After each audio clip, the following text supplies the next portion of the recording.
2024 он бол UFC-ийн хувьд маш чухал жилүүдийн нэг болж үлдсэн. Fight Nerds ялагдаагүй амжилт хоккийн баглын зөвлөгөө Илэ Топурын сэргэн мандалтад шинэ залуучууд төрөн гарчсан жил байв. Гэтэ 2024 оны бүгдний эзэлсэн цор ганц тулаамжууд мэдээж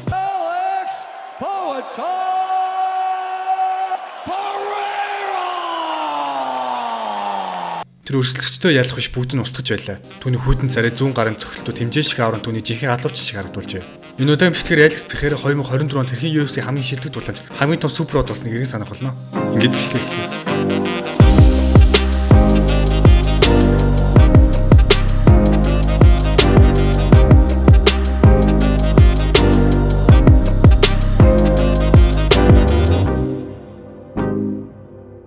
Бичлэг эхлэхээс өмнө биднийг дэмжиж лайк, subscribe дараарай. Мөн манай Facebook хуудсыг дагаж холбогдлонтой холбоотой илүү олон мэдээллүүдийг аваасаа гэж хүсэж байна. Баярлалаа. 2024 оны түүхийг түүний мөнхийн өрсөлдөгч болох Израиль Адесанаас салгаж болохгүй. Тэдний өрсөлдөөн бол тулааны спортын шилдэгүүдийн нэг тооцогддог үлээ. Пехейра бол Адесаны хамгийн том сул тал байсаар. Glory Kickbox холбоонд 2 удаа ясан бүгд 2 дахь удаад Адесаныг унтуулж аимшигт нокаутаар дуусгасан. 2022 онд тэд UFC-д анх удаа нүрдүүлж Адесаны дунжингийн аврагын бүсэд төлөө тултахад түүх дахин давтагдсан юм. Адесаны тулаанд илүү байсан ч сүүлийн үед Пехейра гайхалтай байж хандж хаж дараалсан цогтууд араасаа өгснөөр Адесаны хүнд байдалд орсон тул шүүгч Марк Гадо тэмцээний зогсоох суурь сонголтгүй болсон.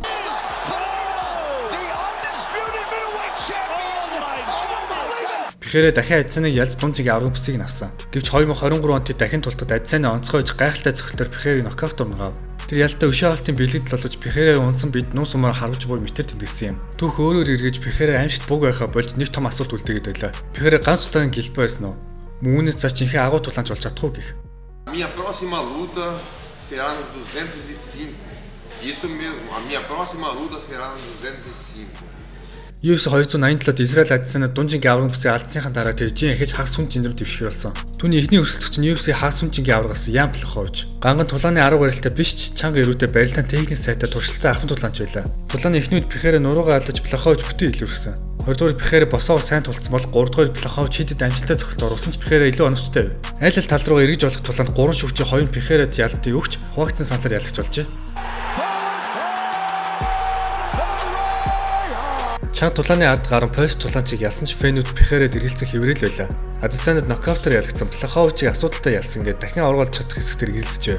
Пехейра харин үгээр биш үйлдэл хайрыг барьсан юм. I have the co-main event. Former light heavyweight champion Yuri Prochazka faces former middleweight champ Alex Pereira for the vacant 205-pound title.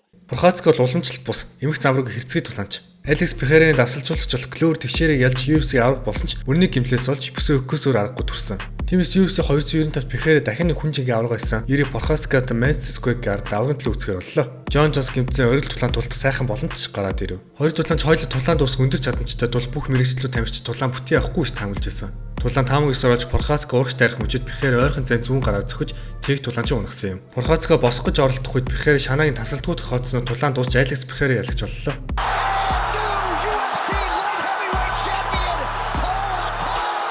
Ийхүү Пехейра 3 жил дараалан Madison Square Garden-д ялт байгуулж 2 жил дараалан UFC аврагын бүстэйгээр талбай өрхөв. Тэр UFC 2 өөр жинд аврагын бүс зүүсэн 9 дахь тулаанч болж UFC-д ердөө 7 тулаан хийгээдлийн амжилт төрсөн юм.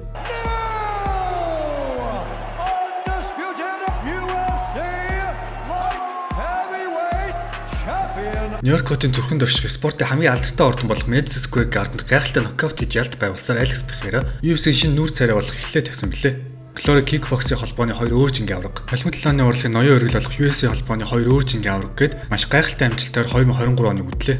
Харин 2024 он бүр илүү галз байсан. UFC 100, 200, 300 гэх мэт 100-аар төгссөн ивэнтэд олон жилд нэг л удаа тохиодог. Ийм ивэнт төр фэнүүд хүлээлт өндөр байхаас гадна UFC бүхнээ зориулж хамгийн том тулаануудаа багтаахыг хичээдэг. Dana White энэ ивэнтэд бидний хамгийн том шоу гэж сурталчилж тулаанчид өөрсдөө UFC 300 тултыг өссөн. Учир нь ийм карт багт тулаанчдын замд түүхэн чимэг болж үлдэнэ. Гэвч тохирсон оргил тулаа ихэндээ олдохгүй байлаа. Эхэндээ Леодор аврагын хамгааллыг гэхэд түнд Билал Мухаммадаас өөр өрсөлдөгч олдоогүй тул Алекс Пехейра шинэ авраг гэдэг баталж UFC 300-ийн оргил тулаанд тултахаар болсон. Харин түүний өрсөлдөгчөд дахин нэг хагас хүн жингийн аврагаас нь Жамал хийл. He will be next for you. Give us your thoughts on that. Come to daddy.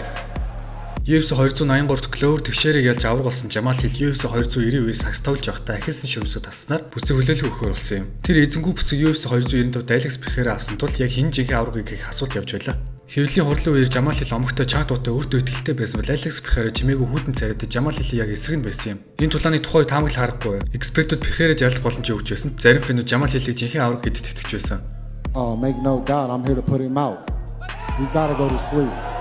Хамгийн том ивэнтээ хамгийн хүлээлттэй тулаан өртлөө. Пихерийг октогон руу алхах мөч үнэхээр онцгой байсан. Түүний нүд урд өмнө байгаагүй төвлөрсөн байв. Брюс Бафферын дуу зураатаа дуур амьсгал дээд зэгтээ үрж тулаа эхэллээ.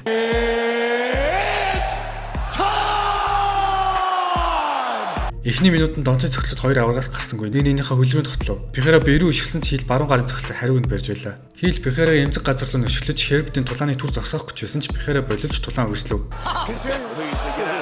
Энэ үчин дараа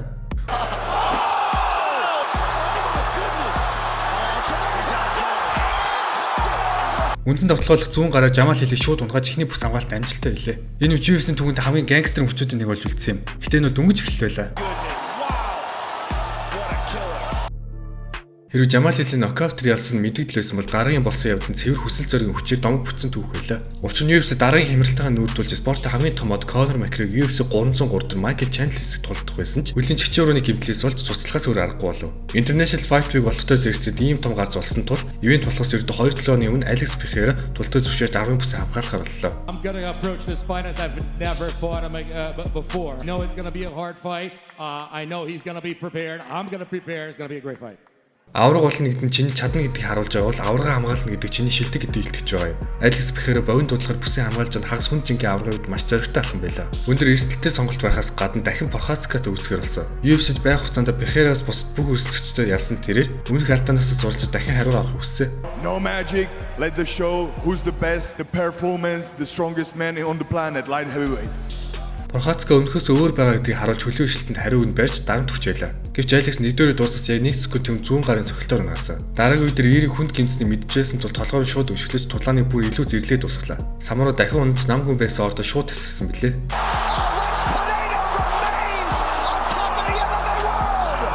Энэ ялт нь эхнийхээс ч илүү гайхалтай байсан. Ойн хугацааны дуудлагаар уран зоригтой тактик өөрчлөсөн Прохацкээс Перейра ялтыг авч чадсан. Тэр зөвхөн UFC-г аваад зогсохгүй харин өөрийгөө тулааны спортын шинэ өндөрлөгт хүргэсэн. Тэр одоо зүгээр нэг аврагч тэр супер од болжээ.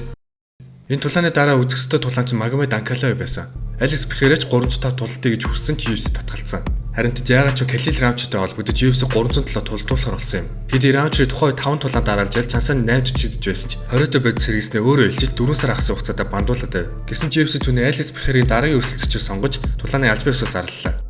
Харамсалтай энэ нэвийн тэглэхээс Пихера маш олон асуудалтай нүр тулсан юм. Эхнийхэн жилийн өмнө авсан хавирганы гэмтэл сэтэрч битлэлийг таагүй байсан. Бас Жамал Хиллтэй тулдах үеэр авсан хөлийн өрөөний гэмтэл дахин сэтэрсэн. Үүнээс гадна Пихера барьцаал тахта визний асуудалтай тулгарч паспортоо шийдвэрлүүлэхийн тулд өдөр бүр консул очиж байсан. Энэ бэлтгэлээ зохион байгуулахад нь саад болсон. Америкчууд тэр хоолойны халдвараач халуурч антибиотик хэрэглэсэн гэд энэ бүх асуудалтай тулгараад байсан тул тулаанаа цуслах гэж байсан гэсэн. Гэтэ Алекс эдгээр бүх бэрхшээлийн дараа Халил Рамчтай тултгаа шийдсэн. Өрсөлдөгч нь хэдий чансан 8 төвчдөгч Пихерагийн хамгийн хэцүү тулаан болох дамжиггүй байлаа. Оргил тулаан эхлэх хүртэл UFC 307 үед ерөөхдөө тааруу болсон. Хокин Бахли гой нокаут толилуулсан ч Жесси Алдыг муухай ялгадал Кеви Холландыг гэмтэл. Жулиана Пен Арквел Пендний өдөртэй тулаан гээд урам хуурах зүйл ихтэй байлаа. Эцэст нь Юта мужийн Солт Лейк хотын Дельта центрт төсөө үлээс оргил тулаан эхэллээ.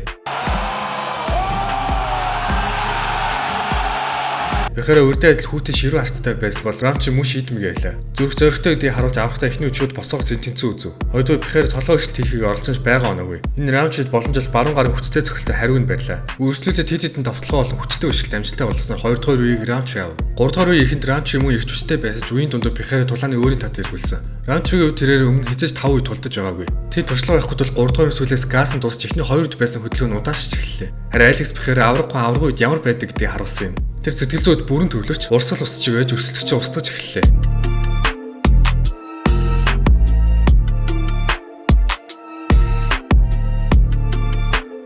Рамч ухарч эхлэх үед Пихера дарамтаа улам нэмэгдүүлж Пихера өрсөлдөгчөд цусаар будаж байлаа. Рамчийн нүдний хад зүг хамгаалтын байдалд орсон ч Пихера болгоомжтой байж өөрийгөө задгаа орхисгүй. Өрсөлдөгчөд цохилтоо улам гүнзгий орж дараас үстэй цохилтоор тулааныг дуусгалаа.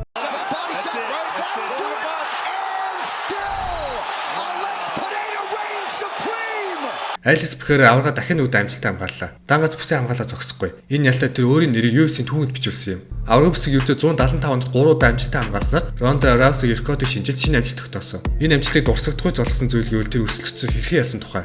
Тулаан дуусгасан байдал, онцлог хүчүүд тэсвэр хатуужил түүний супер одод тавцан тавьчихсан. Тэр гэмтэл өвчин дарамтлахад урдаа гарчсан асуудал бүрийг даван тулж зөвхөн MMA биш, спорт нүүр царай болсон юм. 2024 онд тэр UFC-ийн түүхийн нэг хэсэг болов. Тэр өөрөө түүх болов үлдсэн билээ. Харамсалтай 2025 оны 3 сард буюу UFC 313-т бүсээ Магомед Анкалавыг талдлаа. 3 шигч 3 Анкалавд нэгдсэн санал өгөн Перейра хагас сүнжингийн эхний ялагдлаа амссан юм. Одоо UFC 302-т 2 тулаач дахин тулдгаар боллоо. Энэ тулаад Алекс илүү хүчтэйгээр эргэн ирнэ гэсэн бол Анкалав энэ удаа Перейрыг дуусгана гэж хэлсэн.